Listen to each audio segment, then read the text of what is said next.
بصمة إبداع تقدم شيلة بمناسبة زواج الشاب خالد عبد ربه عايض النفيعي، من كلمات وأداء الشاعر فهد حي منفعي. مرحبا ترحيب وافي بالرجال الغانمين، باسم شيخ في المواقف نعده كل حين، عبد ربه من رجال العرف له منهج ودين.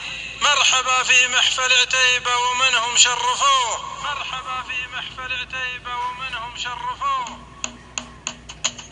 مرحبا ترحيب وافي بالرجال الغانمين، باسم الشيخ في المواقف نعده كل حين، عبد ربه من رجال العرف له منهج ودين. مرحبا في محفل عتيبة ومنهم شرفوه، من ذوي نصارى وشيوخ لهم مبدا وجال، العمارة والعمارة يا رياجيل الثقال، تكرم الضيفان وتعز الخوي في كل حال. مرحبا في محفل عتيبة ومنهم شرفوه، يا لها خالد يرحب في محله ودلا، من عتيبة والعتيبي تعلى منزلا، كلنا نفخر بخالد